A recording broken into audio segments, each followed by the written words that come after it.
Have you ever heard of the woman who ended a war with a single strike of courage? No sword, no army, just a tent peg, a hammer, and unshakable resolve. Her name was JAEL. This isn't your usual war story. It's a story about bravery in an unexpected place, about how sometimes the person no one expects becomes the one who changes everything. So let us go back to a time when Israel was being cruelly oppressed by King Jabin of Canaan. His army was powerful, led by a ruthless commander named Sisera, whose iron chariots terrified everyone. The Israelites were weary. They cried out to God for help, and God raised up a woman, Deborah, a prophetess, wise and fearless. Through her, God called Barak to lead Israel's army into battle against Sisera. But Barak hesitated. He said, "I'll go, but only if you come with me." Deborah agreed, but warned him, "The honor of victory will not be yours. The Lord will deliver Sisera into the hands of a woman." At that moment, no one knew who that woman would be, but God did. The battle raged near Mount Tabor. Sisera's chariots thundered across the field, the sound of iron wheels crushing the earth. But then, the skies changed. Rain began to pour, heavy, relentless rain, turning the ground to thick mud. Those mighty chariots, useless. Panic spread. The Canaanite army was defeated, and Sisera, the once feared commander, fled on foot. He ran for his life, breathless, covered in dirt, desperate for a place to hide. And that's when he saw a tent, standing quietly among the trees. It belonged to JAEL, the wife of Heber the Kenite. Her people were at peace with King Jabin, so Sisera thought he'd found a safe place.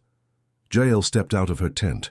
She saw this powerful man, exhausted and broken, stumbling toward her. And she made a choice, and quick, calm and brave. "Come in, my lord," she said gently. "Don't be afraid." Inside, she offered him a blanket. She gave him milk to drink. He lay down, trusting her completely. "Stand at the door," he told her. "If anyone comes, tell them I'm not here." And then Sisera, the terror of Israel, fell into a deep sleep. JAEL stood quietly. You can almost hear her heartbeat in the silence of that tent. She knew what God was doing. She knew this was her moment. She reached for a tent peg, something every nomadic woman knew how to use, and a hammer. Then, with one decisive, fearless motion, she struck. And just like that, the man who oppressed Israel for 20 years was gone. Moments later, Barak arrived, still chasing Sisera. JAEL stepped out to meet him and said, "Come, and I will show you the man you're looking for." When Barak entered the tent, there lay Sisera, defeated, and in that quiet tent, a prophecy was fulfilled. God had indeed delivered Sisera into the hands of a woman. JAEL's story isn't one of brutality. It's one of courage. She wasn't a warrior. She wasn't a prophet. She was an ordinary woman living in the margins of history, until God placed her right at the center of his plan. She reminds us that bravery isn't about titles, armor, or strength. It's about obedience and conviction in the moment that matters most. Sometimes doing what's right feels uncomfortable. Sometimes it's risky. But courage often looks like quiet determination, doing what must be done when no one else will.